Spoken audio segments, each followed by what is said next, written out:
Good evening, everyone. Thank you for coming to Mom Talk today. We are here tonight with Jane Jackson, and she is the founder of Bristol Grandparents Support Group, and she is located in Bristol in England, right? Is that correct? Yeah, it is. Yes.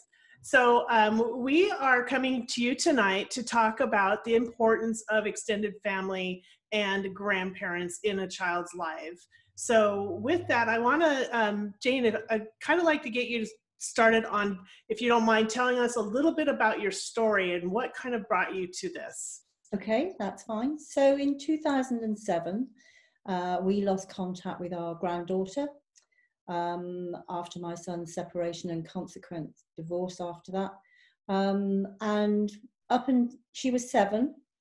And up until then, we'd had a really good relationship with her. We'd had a close relationship. She lived on the other side of the country, but she would come and stay here for holidays, and everything was okay until Easter, actually, in 2007. So Easter is quite a poignant time for all of us, really. She was sitting in the back of our car and she said, "I've been told to dump my family in Bristol," bearing in mind she was only 7. And we didn't respond at all. And in fact, she was right. When she went home that day, we didn't see her for 11 and a half years. And equally, my son didn't see his daughter for 11 and a half years either. And so I'd never heard of this happening before, ever. I've never come across it. And we were devastated. Of course we were. And I did research, as you do when these things happen, to try and find out a little bit about it, if I could find out if there was a support group or something that I could join near me. There was very little that I could find. The only thing I could find, that there was an estimation of there being 1 million children in the UK denied contact with their grandparents. And I did what all grandparents do when this happens, I think, and began to sink very low, and decided one morning, actually, I could sink or swim with this. And so the thing for me to do was to try and set up my own support group, and I did. And I advertised in our local press, explained what I was doing. I had a headline that said "tea and cake for the grandchildren." I now know that if you put cake in anything, you get a response. So I use that quite a lot. And I invited any grandparents that were going through the same thing as I was, to come to my house on a certain date. And I was astonished that 6 grandparents appeared on my doorstep, people I'd never met in my life. And that was the beginning of Bristol Grandparents Support Group. And I've been contacted by over 7,500 grandparents since then. So we now have groups across the UK. I encourage grandparents to set up their own groups in their own areas to do the same thing that we do, really. Yeah, because then they can get that face-to-face and really, be in the same room and, Definitely. Just kind of talk through things and support each other. I think that's it's the brilliant. Empathy. If you go into any situation like that and you know that everybody in that room absolutely gets what you're talking about because it's happened to them, they understand. There's an instant bond, and it's been a huge privilege for me to witness the friendships that have occurred over the time with grandparents, which is great. Yeah. Gives you a way to form new friendships too, and that's always a good thing to help just expand your group supports and stuff like that. You have someone to turn to, and other people have you to turn to. And we're all at different levels. We've been talking about this a lot lately, where we're all at different levels, and some people are okay while some people need support, and then it often alters. Yeah, where they are okay and now you need support. So it's always good to have that support group and network. Yeah, and when grandparents first contact me, some of them, of course, are looking for an answer. Of course. And they will always say how isolated and alone they feel. And the point of us really is to say, well, actually, you're not alone anymore, and you're not isolated anymore. And that you can contact us whenever you want to, which they do on a regular a regular time. It doesn't really matter what time it is, but they will contact us quite regularly. So yeah, it's been a rich learning curve, certainly. Exactly. And does the coronavirus and the situation now make that even more difficult? How are you managing to work through that? Yeah, it's highlighting it, particularly for a grandparent who lives on their own, because of course they're now in lockdown. Very They can go out for their hour's walk or whatever they want to do, but they can't leave their homes. Some are shielded for actually 3 months, which means they have to stay within their home for that, and that's awful, because they have no one to talk to, and so that's when they pick the phone up, or they email, or they Skype. They all do what they feel comfortable doing, and interestingly, of course, what's also happened is I'm now being contacted by grandparents who aren't estranged as we would understand it, but actually at the moment they're not seeing their grandchildren. Right. And so that's taken on a whole, and I wasn't expecting that. That happened completely out of the blue, really. Mm-hmm. So I realise now that actually, we have all grandparents. There's no section of grandparents. It's all grandparents who are not seeing their grandchildren. And of course, they can use modern technology. They can FaceTime, etc. Mm-hmm. All the social media platforms they can use. But there are also many grandparents who don't use technology at all. Right. And so they need to think of ways that they can keep connected to their grandchildren, but in a obviously not in a technological way. So I'm trying to come up with various ideas that will help them. So it's interesting how it's suddenly moved on to something else, really. But my hope, of course, is that now all grandparents will understand a little bit about what it actually is like to be estranged and alienated from mm-hmm. grandchildren, totally.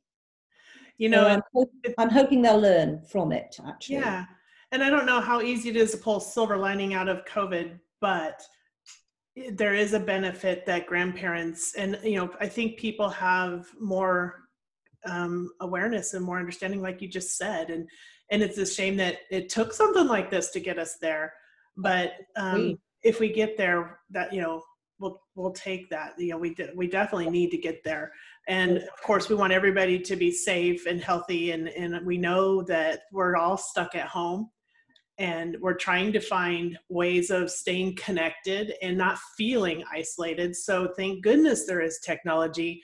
But you make a very valid point. There's a lot of people, and the age group is actually the hardest one hit, I think, with this whole virus, and the isolation, feeling like you're cut off from things that you normally do.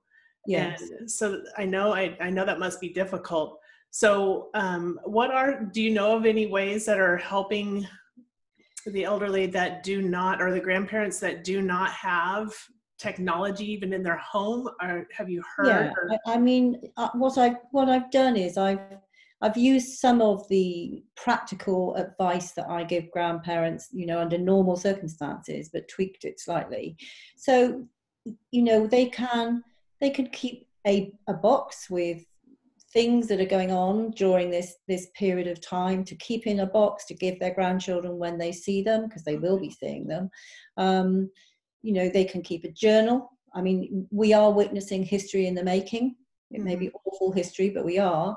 And actually to record this history as a personal story is very useful. And I have no doubt the younger generation will want to know what it was like when we were going through all of this.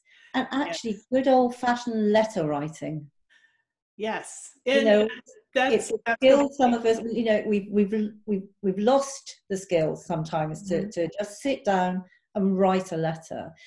And I have 4 grandchildren, actually, and my grandchildren are sending me challenges every week through the post. So my challenges at the moment are various odd drawing requests. So my first one was to draw Captain Underpants.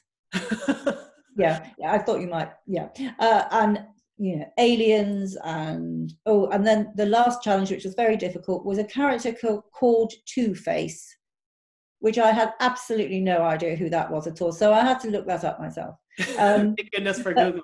But actually, the joy that that's bringing the grandchildren as well, of receiving a letter, as an answer, and then sitting down and writing a letter as a letter should be written, is amazing. It brings me enormous joy, and I know they like it too.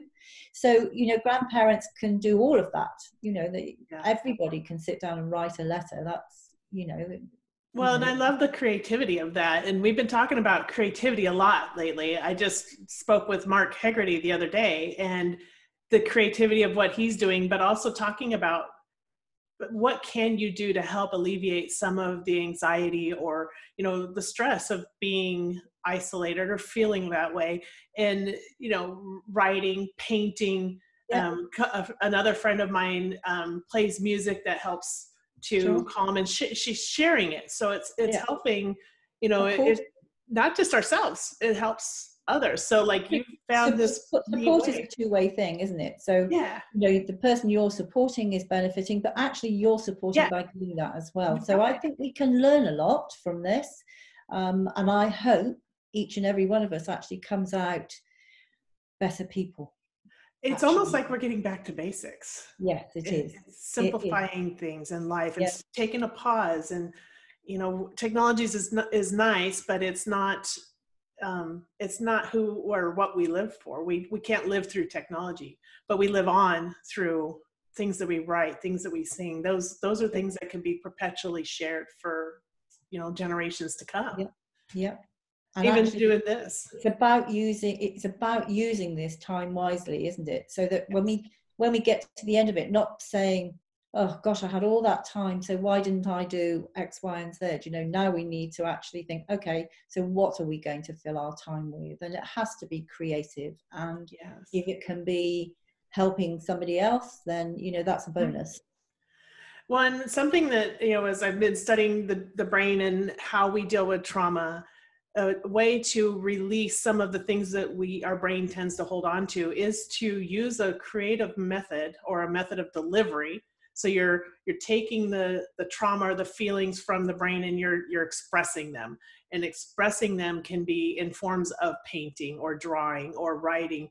And what happens is, you get into these stuck modes, but when you start like handwriting, for example, your brain is actually sending signals all the way down to your hand. And as it's writing, it's expressing. And that is an important thing. And one of the things that, like you mentioned, it's almost a lost art. We're not doing that as often. So, even painting is becoming digital. So now we're finding ways of being creative and bringing some of that value back. Yes, we are. Yeah. So I wanted to ask you, I pulled up your website. I've seen it before because, we've kind of talked back and forth for like the last year or so. And it's very easy to navigate, first of all. So it's a very nice site. Yeah. But what I like about it is, some of the first things, let me go back to the homepage. You know exactly what it's for when you get here. And then you have three simple things. You have your story, your rights, and the blog. And it's interesting, you share with us your story a little bit, and it's right there. And then the first thing you say is, welcome to Grandchildren's Rights. One voice, united, breaking the silence. Can you talk a little bit about that? Yes, I can. It was very important to me, really. I think I learned very early on that when I set this up, that I wanted it to be not about the rights of grandparents. Of course, I absolutely understand the devastation because I was one of them. I understand that. But for us, it's always been about the rights of the grandchildren to have a continuing relationship with all of their extended family after a family breakdown. It's incredibly important. Being a grandparent is an utter privilege. Anybody who is a grandparent who is watching will know what I mean. Mm-hmm. And until you're a grandparent, you don't get that, actually. But actually, when you hold that little baby who is your own child's child, which is surreal in itself, actually you fall in love all over again. I imagine. And it's just the most magical thing. And so that I can still remember with my eldest granddaughter, because she is the one we were estranged from. I can remember holding her and her looking up at me full of expectation, and she was, I don't know, 2 days old, 2 or 3 days old, and yet, you know, these big blue eyes were staring at me, and I just thought, my goodness me, what a responsibility is this to be a grandparent. I'm not sure I know how to do it. Oh no. Because actually, you know, you don't know how to be a parent, do you? You Right. learn on the job. Well, actually, you learn on the job as a grandparent as well. But when it goes wrong, you will probably have heard it called a living bereavement, and that is precisely how it feels. It does feel like a living bereavement. But Mm-hmm. there had been organisations in the past who had fought, for want of a better word, for grandparents' rights, and for me, I didn't feel comfortable with that. I always worked with children, and so have always come from where the children are. That's you know, my thing, really. And so I felt that, you know, as a grandparent, you're an adult, and so yes, it's dreadful and devastating, but actually the children have no say in this. Mm-hmm. They are put into an utterly impossible situation. Children are being made to make decisions that no child should actually have to make. Right. And for me, denying that relationship between a grandchild and a grandparent is emotional abuse. Right.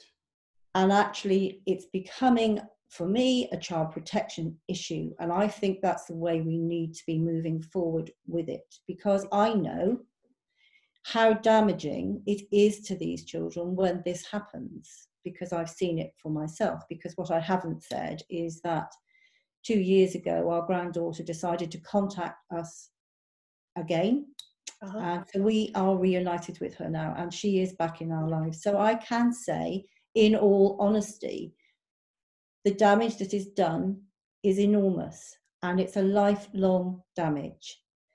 These children have no self-esteem, no self-worth.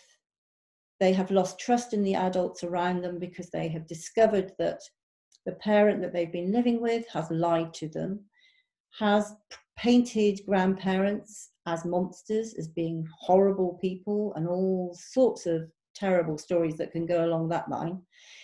And actually, they suddenly find out that's not right. It's not true. Right. There's no winners in this scenario. Absolutely. You know, in estrangement and alienation, be it parents, you know, whoever you are, nobody wins. Nobody. But we are still working towards rebuilding trust with our granddaughter, and it's a very slow and a very sensitive process. Well, I think it's wonderful that you have reunited with her and you have this opportunity, because as somebody that has been erased from one of my parents, I learned that the only way well, at first, let me back up a little bit, because you don't realize that you need to heal first. First of all, that's the first thing. You don't think there's anything wrong. You think what you have gone through is normal. Then when you start realizing that wasn't so normal, then you have to process that and work through all that. And then you have to get to a spot where you can, you know, try and trust again, because you're right, there's a trust issue that's brought into that. Once you start working through that, the next step is to reach out to the adults in your life so that you can heal 100%, because without them, you can't, because that's where your answers come from. That's where your curiosities are solved. You know, every child has that. Every child that is kept away from another parent has a deep-seated curiosity that they can't get rid of. They can suppress it, they can deny it, but it's still there. And they'll either have to continue with that suppression, or they're going to have to start looking for the answers. Yes. When they get to the point of looking for the answers, they can't get them without you. So, for children that are out there today, for, grandparents and parents that are wondering what happens, they come back so that they can feed that curiosity. And what you're doing now with your granddaughter, I want to say that it is a lot of work, but there is a chance for her to heal and have that trust and that deep connection with you again. Yes, and I hope that we're getting there. I mean, we're going in the right direction, and it was quite interesting because her boyfriend was estranged from his father for 16 years, and he almost instigated it, I think. And the first time they came down here, he brought her down because at that time she wasn't driving, and he said, I've told her she's got to come and find out the truth for herself or she'll never rest. Exactly. And you've said exactly the same thing. Yep, exactly. Every one of us has that. And yeah. I haven't met one person yet that doesn't have that. Mm. And I commend him because he's doing exactly what, more or less what I'm doing is I'm trying to help others find that path as well. Sure. And Sure. for him to tell her what she really kind of needed to hear, and coming from him probably made that transition for her easier. So it's a wonderful thing. Yeah, I'm sure it did. I mean, it's interesting, I mean, we'll never know whether she would have done it had he not been there to give her gentle support. I don't know, but I'm eternally grateful, that's for sure. Well, the fact that she did do it means that she would have but maybe not as soon. Maybe it would have taken a lot longer. So he definitely helped. Yeah, definitely. Yeah. So you meet with grandparents at your home. Well, yep. in general, not right now. Usually. But what has your group grown into? Because I know you've spread out and you have different groups. So I kind of want to know about how that happened too, and how do you support those external groups? But your little group has become pretty tight. Yep, it has.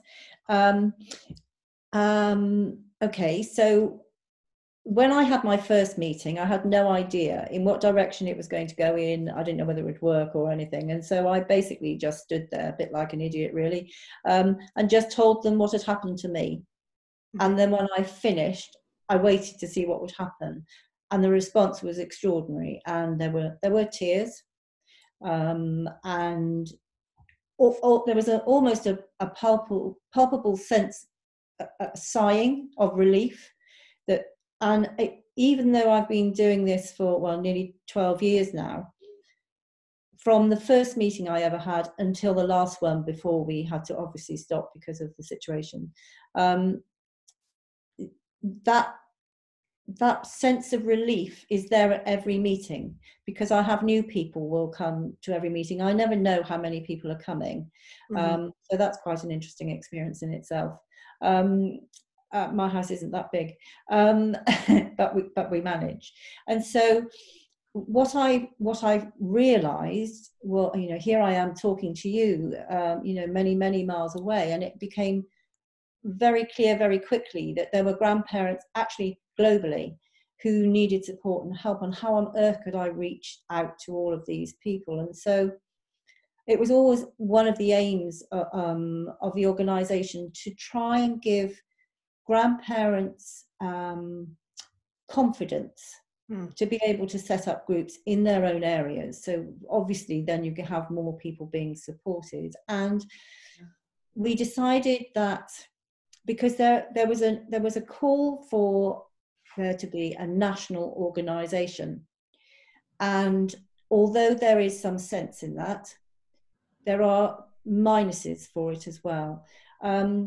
And I'll explain that in a minute. But with our grandparents who decide to set up groups themselves, Mark, my husband, and I will go and visit them if they want us to. We'll go to their first meeting just to give them a bit of a hand.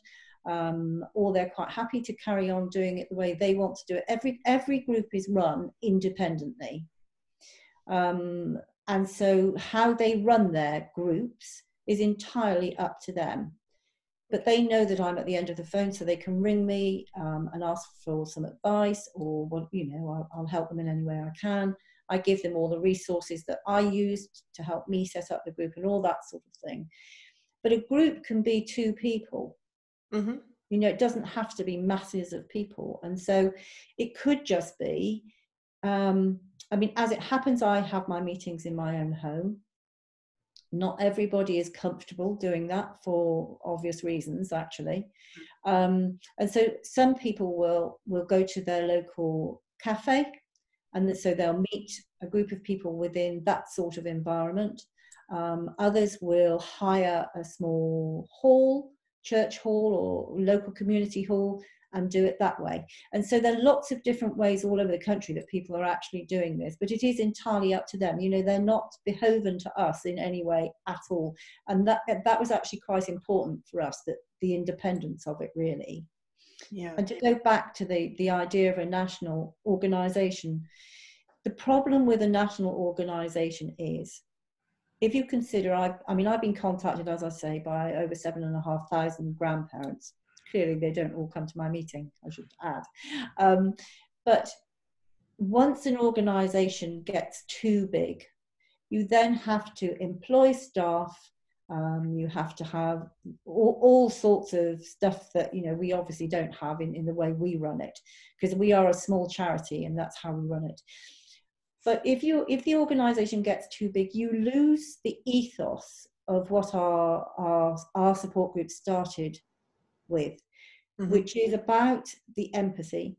And it's about, when you phone a helpline, you know, 100% know that the person answering that phone is an estranged and alienated grandparent. And for me, I think that's really important. Yeah. Because when an organisation gets enormous, if you've got loads of different salaried staff that you have answering those helplines, chances are the majority of those people answering those helplines have no experience of it. Or a stake in it. Yeah. And so that loses that personal connection that is instant. When somebody rings and says, have you been estranged from your grandchild, or are you estranged from your grandchild? And I and all the other group leaders can say yes. There's an immediate connection there. Yeah. And that for me makes a big difference. And there's something to be said about what we call here as grassroots organizations, sure. Where it really does have that empathy component to it, rather than feeling like it's another organization that's, you know, ran by bigger entities instead of by the people. Yeah. And the people is where the compassion comes from.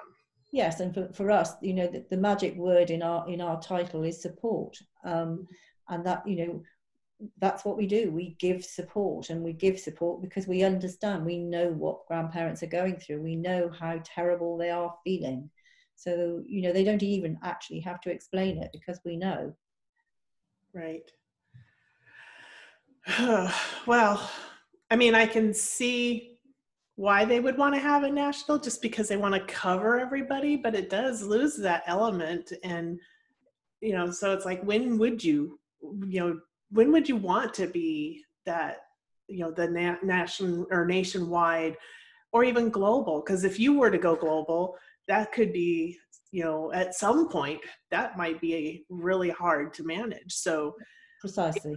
I think the way that you grouped it out, though, so you have other people that are running it, and they kind of know that you're there for support, and as they extend, and hopefully they become that pay it forward, and then they're the contact. So you're kind of like networking. And I don't think it needs to have that. It doesn't need to have whatever that huge. Not the hierarchy. I don't think it needs it. You know, it's not necessary. Yeah. But there are people clearly who disagree with that. But that's okay. That's fine. And actually, the way that the internet works now, you don't need that, because you go global without even trying. You know, it happens. Exactly. And we have, I have a Facebook page, and I also have a private page for grandparents as well, and they are from all over the world. And that was set up really to enable grandparents to be able to connect who were too far away. They weren't near a group, or they were in another country. And so that works very well as well. Yeah. Well, and you do have a lot of presence on the internet, and we'll be sure to post those links in the chat so that people can contact you. Because, you know, like you said, if you have access to the internet, it doesn't matter if you're in England or the States or Australia or anywhere. You can support each other. You may not be able to be face to face, so you might not be in the presence of the smaller groups, but you can still support, and you know, that networking, I think, is a lot of support. Yes, and a I lot think of ideas so too. I think so too. And I think, you know, I know that when I set Bristol Grandparents Support Group up, that was also my therapy. Oh, absolutely. It most definitely was. I didn't know it was at the time, but what it did, of course, it stopped me focusing on what was happening to us, because I was thinking about other people and talking to other people all the time. And so that took that horrible burden, really. I think it took it away slightly. And also, and of course, my granddaughter, of course, knew what we were doing as well, because she'd seen it. So she was acutely aware of what was going on as well. So, you know, that was, at the time, I don't think I knew that that's why I was doing it. But, you know, I had a blog that I wrote for her under her name, actually, and she found that as well. Because, you know, working with children, I know that if you're doing an IT lesson, the first thing they do is they type their name in and see if anything comes up. And of course, she did, and it did. Just about anything that's out there, you can't hide it from the kids. And I think that's a big thing to mention, that if you want to reach your grandchildren or even your children, having a place out there to have some positive memories, or, you know, comments, things for them to find, or, you know, just even if they're just looking, they'll remember those things. And you know, and I think it's really important to remove that negative side of it, because that also is something that they'll see. And I absolutely agree. And in the 12 years that have passed, not once have I ever said anything derogatory about her parent, and I never will. And if people do that, they're very foolish. Yeah, that isn't what your children and grandchildren want to read. No, and they love that person. So yeah, they do. When you're talking negative about them, then it's just doing the same thing in reverse in a lot of cases. So making sure that your child knows about that unconditional love, they're not having to choose between one parent or the other, which would be a condition. Yeah. So they need to feel comfortable loving both and feel safe loving both. And that absolutely, which is their complete right to do. Exactly. It goes back to the child and the grandchild's rights, and that is the most important thing of all. Exactly. Actually. Exactly. I only had one grandmother, and the rest of, like, when my dad's mother died when he was 14. So even after I found him, I still didn't have I wouldn't have had the opportunity to ever meet her, because she died before I was actually born. So he never met his father. And then my mom, her mother, my grandmother, was there after the age of, I think it was 6, on and off, like summer vacations. But I never had family around. And that's one thing that I think that I truly miss, is having that close extended family. You say extended, but it's close family. You're talking aunts and uncles and grandparents and cousins. I missed that. And I really hope that this is something that I think children actually do have a right to. They have a right to know who their families are on both sides, Well, if regardless. they don't want anything to do with them, then that's fine. That's their decision, isn't it? But they have to be given that opportunity. They have to have all of the information, or they can't make that decision, the right decision. It's like that. You have to have the information, or you're not making an educated decision, right? So the same thing applies, really. Yes. Well, I know when my granddaughter came back into our lives, she was astonished at the fact that she had twin cousins and a half sister, and that was quite something, actually. Yeah, I can relate to that. And I found out I had brothers and cousins that I lived right like 20 minutes away from. Yeah. It's quite a story when you realize how close you were to family and never knew it. Yes. Yeah. So you, on your page, you also talk about whose rights is it, and it's actually what rights do you have to see your grandchildren is one of the first things you mention here. And it's important, I think, because you focus a lot on what is the child's rights, and it is the child's right to the grandparent. And that's actually, I think, a better argument than it being the parent's right or the grandparent's right. Not saying that they don't have them. No, but there's something horrible. The word rights is wrong, but unfortunately there isn't a word that you can use instead of it, which is why we use it all the time. But certainly, in the UK, you don't have an automatic legal right to see your grandchildren anyway. And I think it's the same in the States as well. No, I don't think so. I often use the phrase that it's the child's inalienable right or their human right, because it's something that came from something no man could create other than the parent.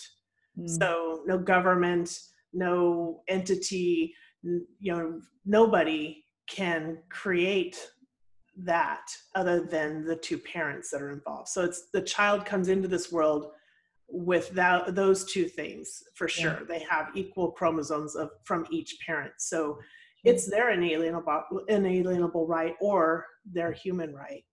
And I think that has a lot more power than trying to fight the other rights and explaining why the Constitution, because then there's loopholes and it gets so messy. Yes, it does. It's not clear. Yeah, and I absolutely agree. And which is, I go back to you're talking about cultural change, and that's really what we're dealing with. And maybe, who knows, as I said about, after we get over this coronavirus disaster, maybe family will be valued as it should be. I think over the years, politically, and in all sorts of other different ways, I think families have been devalued. And I think we do need to go back to the basics of actually family is really important. And it's incredibly important. It's part of your identity. And you need to know where you've come from and the people who have come before you. It's part of being a human being, is knowing those connections. I agree 100%. I think that grandparents are, a rite of passage, and for the child deserves to know their grandparent, because there's wisdom there, there's comfort there, there's things that you get from your grandparents, not that you can't get from your parents, but it's different. It's an additional connection, and the more love the child receives, the better they are, the more they thrive, the more successful they can be. And that's what we really want for children. Yes, and I was very fortunate that I have two sons, and they grew up living with their grandmother, my mum, and I know if they were here now that they would just say how amazing it was to have her so close in their lives, and the wisdom and the enormous humor that she brought into their life. there was nothing like it. There is nothing like it. It is a unique relationship. Yeah, yeah. And it's an individual relationship. Children Yes. have, and I think this is something that I think a lot of our leaders or our lawmakers, maybe, I mean, I think the mental health would understand, but it's important that a child has an individual relationship. It's not a group or a, you know, like I love my parents. They have an individual relationship with each one. And they get different things from each one. And same with grandparents. They get different types of love, different things that excite them. It's a totally different relationship. It's individual. Yes, it's a bit like a security blanket, I always think. Yeah, good way it's a place to run to when you need to sometime. And that can be when you're quite grown up too. You know, it doesn't have to be little children. I think grandparents are just enormously important. And you will get there one day. Yeah. It could be any day. It is extraordinary. Actually, I'm looking forward to it because to me, that's the extended family I'm going to have. Yes. You know, I didn't have it, you know, with ancestors, so I'm going to have it. You take it forward, can't you? Forward and be the grandparent that they never had. So yeah. I never had. Yeah. So I do look forward to that, and my kids know that. So yeah. Oh well, they need to get on with it then. Yeah, right. Got to get out from under this quarantine. Oh my goodness. I want to highlight a little bit about, you talk about what you can do. So you have a lot of suggestions out here. So you start with you can go down the legal route. Mm-hmm. And then you go on from there. So can you walk us through that a little bit? If I was looking at my website this moment. Well, I'll help. So the first one is you can go down the legal route, which means try and fight for your rights in court, in the enormity of court costs and time. And it's something I actually never advise a grandparent to do. That doesn't mean to say I won't support them if that's what they want to do. But people have to go into it with their eyes wide open. Right. It's vital they go to a family lawyer, obviously. But they really need to find out what that lawyer thinks. And there are good lawyers out there, and there are lawyers that will say, actually, you know, you haven't seen your grandchild for 5 years, so the likelihood of you being granted a child arrangement order is very remote. I mean, I have grandparents who will ring me who have spent their entire life savings going backwards and forwards to court and still not getting a court order. And actually, even if you are given a court order, the resident parent, more often than not, will not adhere to it. Yeah. And in this country, I don't know about in the US, but in this country, there is rarely a consequence of somebody breaching a child arrangement order. It's been like that here as well. Sure. Okay. You know, whoever has the physical custody or, you know, has the child seems to control when and where the child can go. And of course, this coronavirus is really coming into play as well over that at the moment, because although the law is stating clearly that children can move freely from one parent to another, the resident parent is digging their toes in and saying, no, you know, because of the virus, they're staying here with me. They're not going anywhere. It's rampant here too as well. Yeah, and so that will happen. But I think until, and it's one of the things that the family justice system over here really needs to change, is that if a court order is broken, not just with a grandparent, but with a parent as well, that there's a consequence. Absolutely. Because that's the problem. Mm-hmm. People play the system and they know that they can go on doing this. They can say, you know, if you were supposed to have, you know, your child or grandchild on a Saturday, you know, they'll ring up and they'll say, oh, sorry, they're not very well. you know, that will happen time and time and time again. And clearly it might well be justified every now and again, but not every time. And so the law absolutely needs to change from that angle, because I think all it would take would be for one case, a highlighted case, for there to be a consequence if a child arrangement order is broken.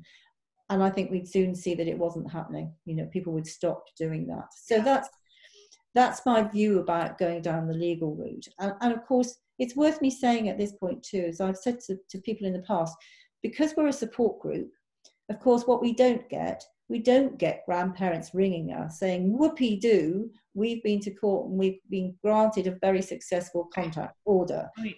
Because the nature of what we do, it's people who are going through a bad time. So, you know, statistically, I don't know.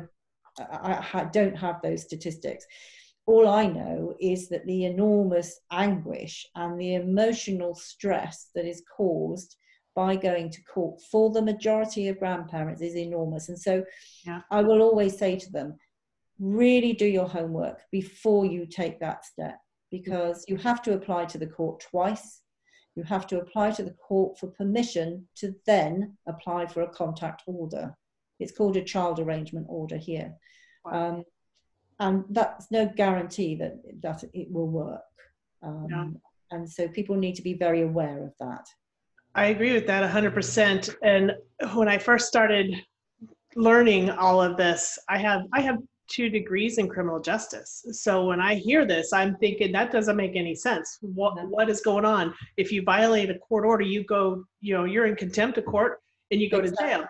Why are we having this discussion? Because the law is the law. It's something peculiar to the family law system.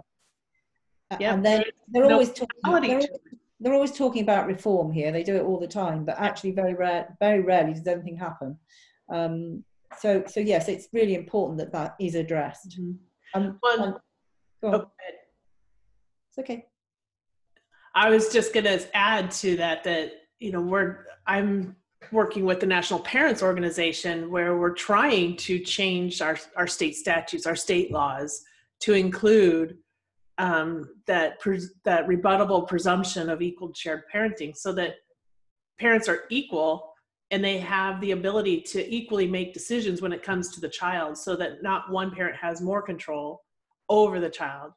And that means that there should be as close to equal timeshare as possible as well, so that they have to work together. It's a battle. It's an uphill battle, and it's going to take a while for that to get through all the states. We have to do that on a state level. So we have 50 states. So it's a lot to work towards. Yes. But I think that the problem is, and in my opinion, and this may not be anybody else's opinion, but it is my opinion, that we've got to remove this kind of stuff from the courtroom. Divorce doesn't need to be resolved in court. What needs to be resolved in court is, you know, real issues that can't be resolved. Yeah. This stuff needs to be, you know, mediated or something outside of the court. Definitely. Yeah, because then if you have an agreement that you've gone through, and maybe we set up counseling or something that each parent has to learn how to co-parent, there could be a list of things that we set up in place. Because I don't know what the infrastructure of this looks like, but if we did do something like that, then they would go through that process rather than the court process. Yeah. And once they go to the judge for that final decree, the judge says, are you in agreement? And they say yes. Then when you violate it, that's when you go back to court for contempt and that kind of stuff. Yeah. But until then, we keep it out of the courtroom. Yeah, no, I agree. I think you're absolutely right. Yeah, definitely needs some work. So you talk about applying to the court for the permission, which, in my understanding, that you have to apply to ask permission to actually bring a case. That's right. Yes, they call it leave. You apply for leave, but it's just another word for permission. And if that's granted, you then go ahead and apply for a child arrangement order. So you in fact apply twice. Wow. Wow, we cut out a lot of the nonsense work. Oh yeah, I agree. I agree. It just seems It like is nonsense. just more work. I Yeah. like to streamline things. I'm a streamliner at work, so cut out all of the frill stuff that you don't need and just get focus in and only the steps that to get the job done. Yeah, indeed. Direct contact is being allowed to meet with your grandchildren, and so is this what you're going to court for, asking for direct contact, or this? Yeah, there are different forms of contact. There's direct contact and indirect contact. So direct contact is obviously meeting physically, face to face. Right, okay. Indirect contact can be sending letters, phone calls, that sort of thing. So there are different forms that can take. Okay, that makes sense. Often what happens here as well is you have to prove that you have a really good relationship with a grandchild. But because the system here is so slow, it can be 6 to 8 months before you even get to court. So a judge will then say, well, actually, you haven't seen your grandchild for 6 or 7 months. So of course you haven't got a relationship, you haven't in the last 6 months. So it's not beneficial for the child for you to regain contact. But actually that's the system's fault. That's not the person's fault. Exactly. I disagree with that. I will disagree with that. I don't care if it's 10 years that you haven't seen that child. I know, I've been there. I hear judges saying this all the time. I hear lawyers saying this all the time. I'll just wait until they're old enough. They'll come around. Bull. No, I agree. I agree with you. Yeah, that might be true. However, that's 10 years of trauma that child has to live through, and they don't even know it. So they know that they're traumatized for something. They can't put their finger on it. They don't understand it. So therefore they can't process it and work through it. So they end up going through what we call here in the States, there's an ACEs study, and it's the childhood traumas that children go through that create their environment. And there's like 10 questions that if a child has gone through and they have so many or more, then they've had that adverse childhood experience. So that says something. That says a lot right there. And so when a judge says arbitrarily, oh, you've already gone for 6 months, what's the big deal? I agree. My mind. I agree. Well, 11 and a half years as well in our case. So yeah, I mean, it's a nonsense. It is nonsense. And I would ask the judge, did you go without seeing your kids for 6 months or 11 years or 44 years? Do you know what 6 months feels like without your child? There's a difference. No, of course they don't. No, of course they don't. No. It's for them to say. No.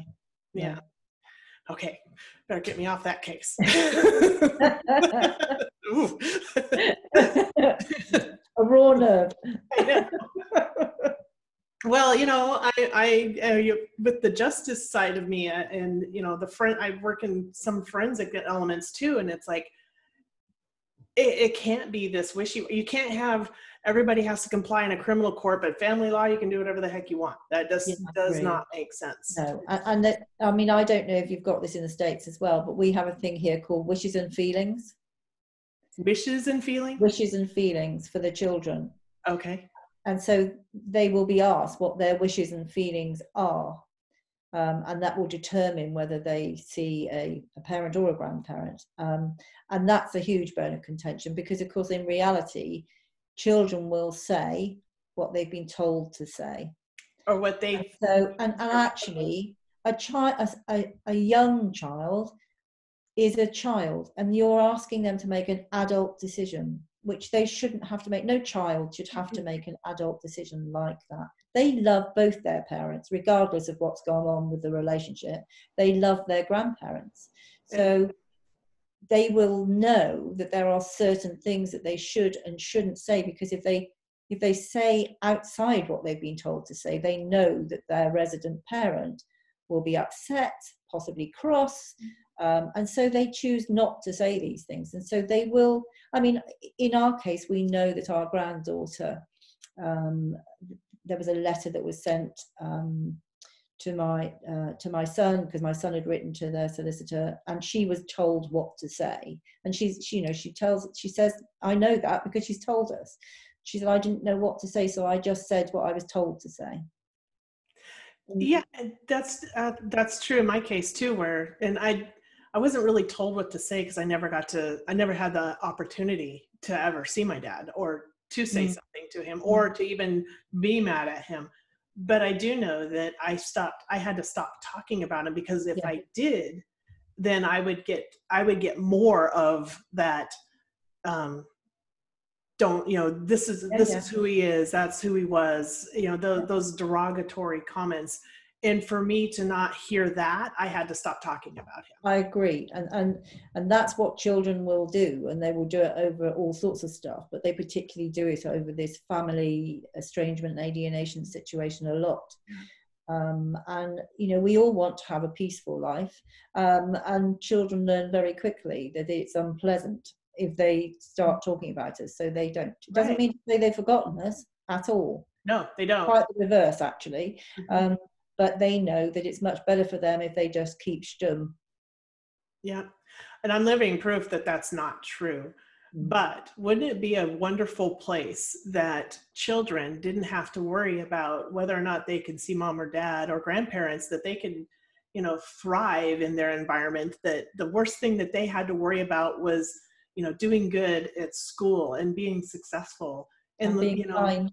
As we guide them into becoming a successful adult who has healthy relationships and a stable marriage and raising kids that move that forward.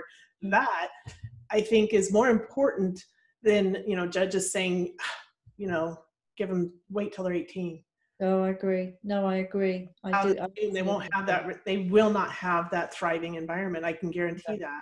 No, they won't. And it messes up relationships for them in later life as well. And so, the whole, it doesn't matter. That's what's so ridiculous about all of this, actually. Whichever way you look at it, it's not beneficial. So why do we even need to be talking about it? It's clear that these children are suffering, and adults are causing that suffering somehow. So I don't understand where the problem is. I don't understand why people can't acknowledge the damage that this does. I have an opinion. I think the family law division of the state bars, I don't know if you have bars in your country, but here we have state bars. They license the family lawyers, the judges, and even some of the attorneys. They don't understand the damage that they're causing by saying these things. So they're not helping children thrive.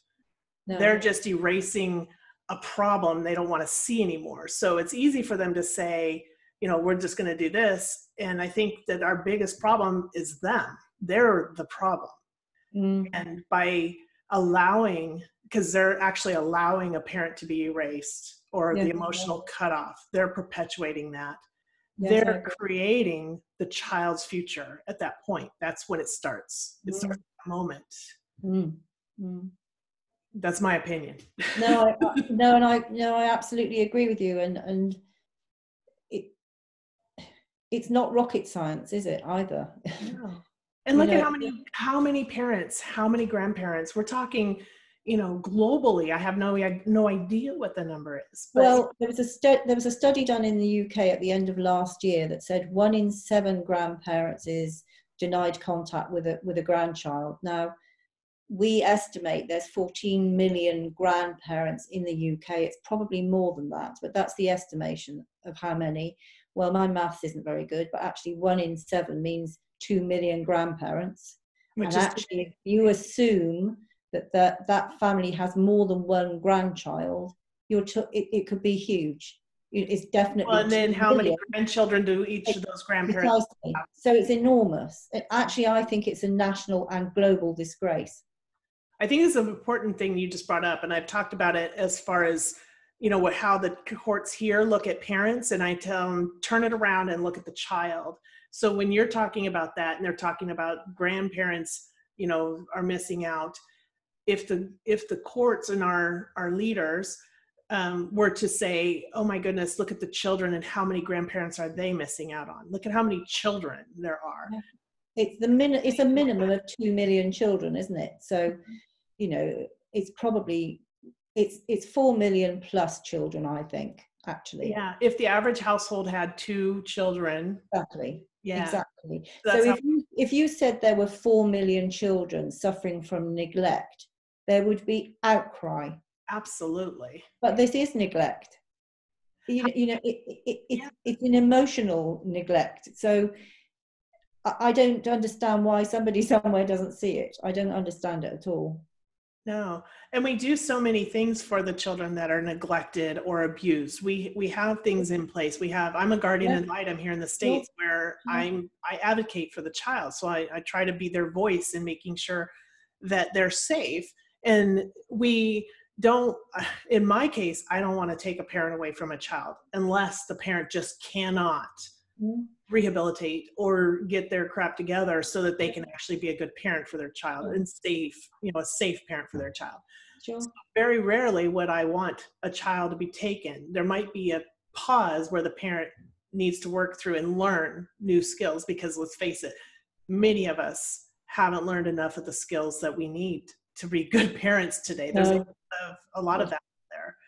So we have all of this stuff in place to help children that are abused, neglected. But what about the ones that are emotionally abused? I agree. Because I've had this disagreement with a very, I won't mention it, I won't name it, but a very large national charity here in the UK that protects children, but they will not acknowledge that it's emotional abuse.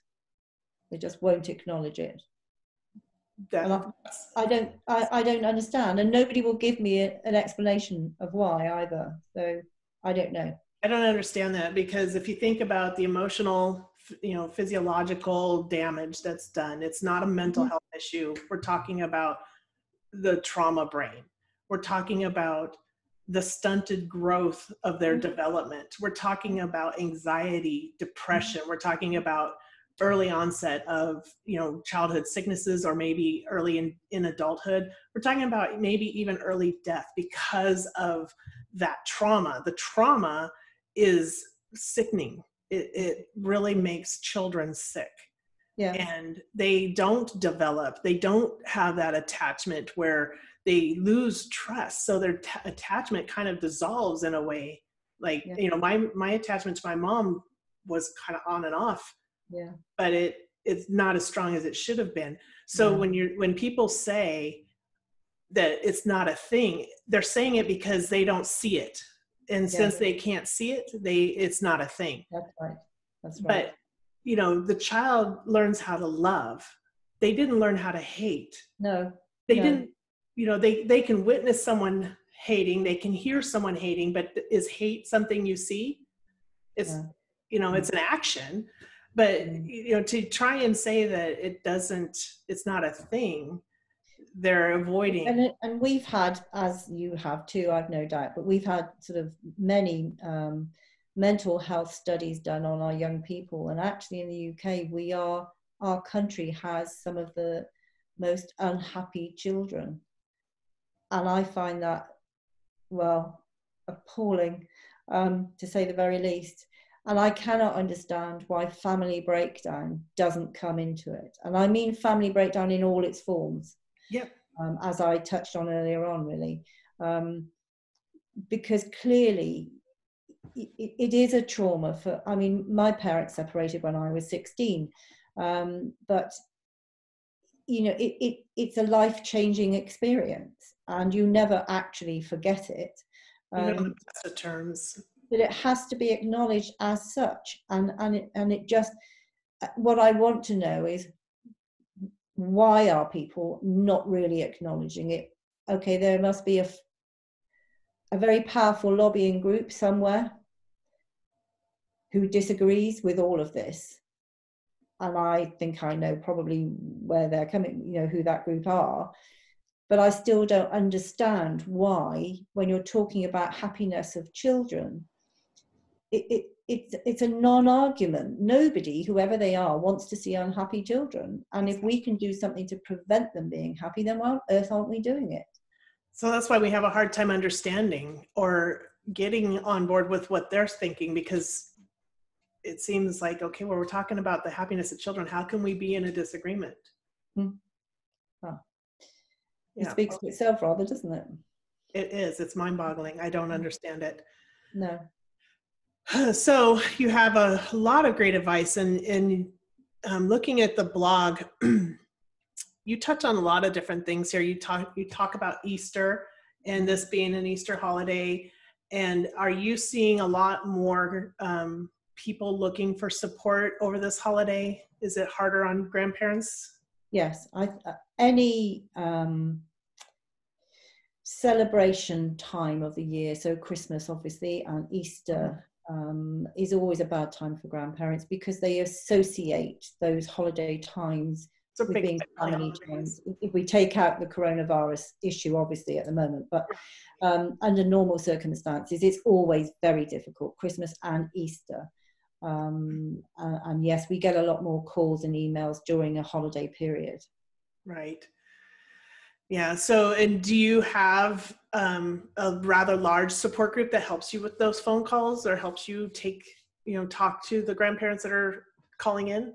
One of our trustees of the charity happens to be a GP, and so she supports me in that, because yes, it can be difficult. But I also have to say, after 12 and a half years, I am unshockable. There is nothing now that anybody could ever say to me, as far as relationships are concerned, that will ever shock me, because I've heard it all. What an asset you are to parents and grandparents that are going through this right now, and having someone that really understand what they're going through, because you have I'm just a mum and a wife and a grandmother, but that's why it's important. Had an experience, and I have a listening ear. That's all. And it's no greater than that. I mean, it really isn't. I facilitate meetings here, but actually the magic that happens comes from the people themselves. Well, I find you inspiring, and I think I just commend you for what you've put together. That's very honestly. But I thank you. I know. So some of the things on your blog, there's a variety here, really. So you talk about Easter, you talk about self-compassion. So and if I'm understanding what that is it's okay to have take care of yourself. It's okay to take that moment to make sure you're good, you're okay inside. Is vital. It's very important, because I'm very aware of the enormous mental health issues that this causes grandparents, and that can manifest itself physically or mentally, actually. And they are desperate, and I've lost 3 grandparents through suicide. Oh my goodness. In 12 years, and that's always very difficult. So I know that I think as a grandparent, of my generation, it's different for every generation, presumably. I can only talk about me. But I think as a grandparent, you feel as though you ought to be able to make everything right. That's part of your role, if you like, to be able to heal wounds for people within your family unit. When you find you can't do that, it's really hard, it's really difficult, and you beat yourself up about it terribly. Mm-hmm. And grandparents who find themselves in this situation sink very low indeed. Some can't get out of bed in the morning. And so the blogs I write about self-compassion really are to acknowledge that you're going to have terrible days where you feel awful, you feel life is not worth living, and you have to allow yourself a certain amount of time during the day to just, if you want to cry, then you sit and you cry, but actually you make sure you only do that for 10 minutes, whatever is right for you, and then you have to get up and you have to move on. And when I say the word move on, I don't mean move on and forget everything that's going on. You have to function. Yeah. Because the alternative is not a good one. Yeah. You have to And be. I don't ever want to have messages and phone calls and emails from other family members that I have done in the past.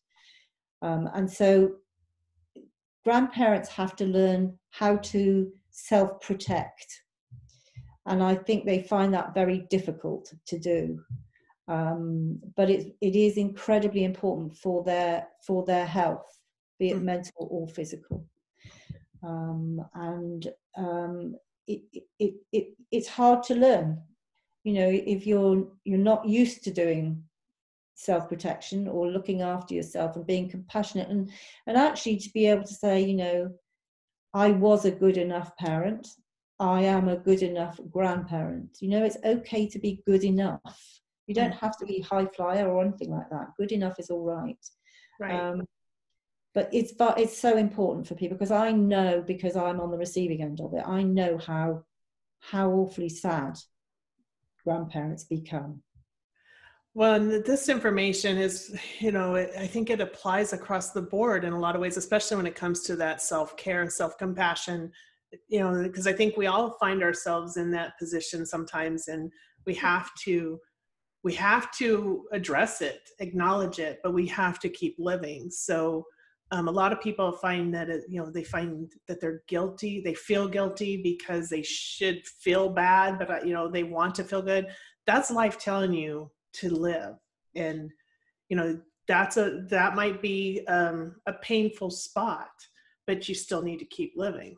Yes, you do. And certainly that's evidenced when we have meetings as well, when a new grandparent comes who is traumatized, incredibly upset, tearful. But I will guarantee by the time that grandparent leaves our meeting, when they go down my garden path, they will be laughing.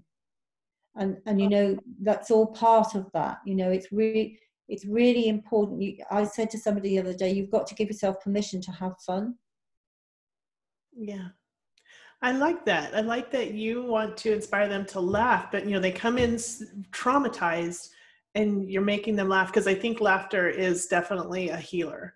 I think it helps us, It is, and because some of the grandparents at that meeting have probably been with me from the very beginning. We know each other really well, and they are so good at supporting new grandparents. They're just brilliant at it, and they lighten that person's load, and that's what enables them to then have a laugh with us, that we can laugh. It's all right to have, and actually you'll feel so much better if you do. Yeah.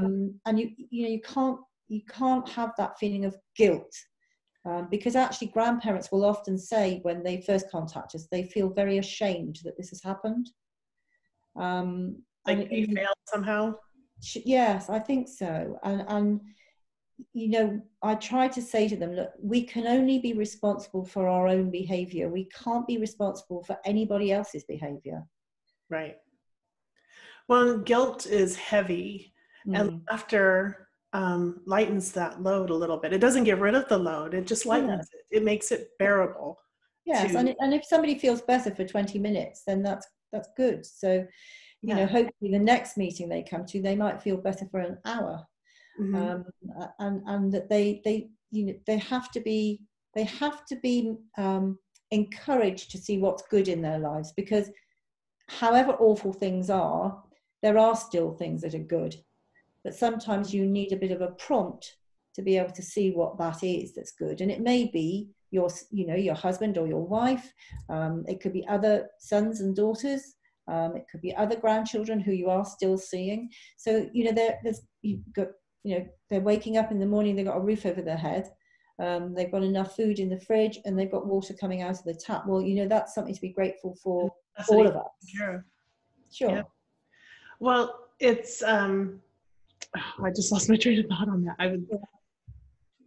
There was something that you had said that made me think that, oh yeah, you're teaching them through this, and without them even realizing, as they come and they listen and they are supported and wrapped around with what it seems to me is just wrapped in love at these meetings, and you're teaching them how to be okay.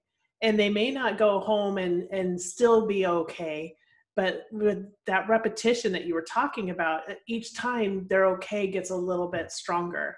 Yes. And eventually they'll be okay on their own, yes. And or maybe be able to pay that forward and help someone else be okay. Exactly. And that's that is precisely the whole point. And it isn't something that was contrived. It just happened by itself. And that, you know, that's really by the people who are here, who are just so brilliant at it, really. Well, that's the beauty of humanness and compassion, that empathy side, is that, you know, people feel that. It's not necessarily words, it's our energy and yes, what we share. And that, I think that's why the coronavirus is so difficult, because it is not enabling us to do this, you know, just hold out a hand to somebody physically. Right. You can't do that at the moment. And actually that's so powerful, you know, just holding out that hand to someone in a meeting who is wobbly will stabilize that person. And it just makes a huge difference. It is a challenge. And, you know, I'd like to say that it's temporary, you know, but we have no idea how temporary. So it's kind of hard to put a, you know, time frame on that. But they've been challenged. And this is a, you know, another challenge, not that it makes it any easier or less challenging, but it will end. It will come to a point where we will get back in. And so, you know, that part about being in a support group is you worry about the things that you can change. And that's part of, I think it's called the serenity prayer, where you focus on what you can change and you don't focus on the things you can't. That way you're putting all that energy into what you can do. Yeah. And you've given some great ideas for grandparents and anybody really listening to this to do, even the children. You know, I love the challenge part that your grandchildren do. Well, the Captain Underpants. That is amazing. That is like the best idea so far. I love that. And it's the simplicity of it, though, you see. Oh my gosh, it's just really, you know, it's a really clever way of keeping in touch with you. And it's lovely. I'm going to share that. Challenge them. Yeah, definitely. Oh my gosh, that's awesome. Well, just going through more of your blog, you have so much, you know, wealth of information out there. I really encourage anybody to go out there and read and learn a lot of this stuff. And do you, is this something that you write, or do you invite other people to write? I witter away, actually. It is me, but I actually want to encourage other people to write things for me to put in a blog as well. So if there's any budding writers out there who would like to write something and I will put it in a blog, that would be amazing. And then it stops me wittering away if somebody else does it, basically. Yeah. I think you approached me last year to write one. I still owe you. Yes, you do. I haven't forgotten. I haven't even done my own because I've been, well, you know, I have a full-time job and I'm a full-time student and I graduate at the end of this month. Oh gosh. So I get half of, you know, that time back, which I'm so looking forward to. Yeah. Maybe I can start working, because my webpage has been suffering for the last year. It's well, you can't do it all. As I say, it's okay to be good enough, remember. Yeah. So right now I think I've been doing more with, you know, being on here and talking to people and sharing my message. And so the end of this year, maybe I'll start working on the blog. Marvelous. I'll hold you to it, mind. Yeah, and you know, and I have a OneNote that has ideas of what I need to blog, and you know, so now I just need to start going down that list. And that's fine. As long as I'm in that list somewhere, that would be marvelous. I think about you all the time. I'm always bless you. Trying to see how you're doing, and thank you. For grandparents, and I love the voice that you carry out for this and the support, and it's a great what do they call that? The example of what others can do. And I think it says the most important thing for any grandparent that's watching this, it's so important that they remember the word hope, because hope is everything. And I spent 11 and a half years, I suppose, preaching to grandparents about they must never give up hope. And actually, secretly, I gave up hope of ever seeing our granddaughter. but it happened miraculously. And so if it can happen to us, it can happen to anybody at all. So grandparents must never, ever give up hope, and your grandchildren will never forget you, ever. Mm-mm. They surely won't. They absolutely won't. So I think it would, and I'm not sure what we have in the States. I don't recall seeing groups like this for grandparents specifically. So I'm hoping that we can inspire grandparents to, create support groups. And it doesn't That have would to be great, just wouldn't be it? grandparents. It could be Sure. aunts and uncles and cousins. They feel it too. And I know I met my cousins after my dad passed, and it was really a very satisfying feeling. So cousins are important too, because it does make you feel Of connected. course it does. Of course it does. Yeah, so I would like to see more and more of these support groups of all kinds going up, and just spreading that word and awareness and helping each other. And well, if there's anybody out there who thinks it's a good idea to do, if they like to contact me, I'm very happy to talk to them and walk them through how to go about it and stuff. More than happy. excellent. And I'll be sure to make sure they have the links to everything in the chat room, so that they can reach you. Is there anything else that you have that you want to say, or to the children, or to other parents or grandparents? Well, to all really. I mean, the big one is the one I just said about never give up hope, and that applies to the children as well as the grandparents. And as far as there's any alienated grandchildren who might be listening to this, I can tell you 100% that your grandparents have never, ever stopped loving you, and they never will. And they are always there for you.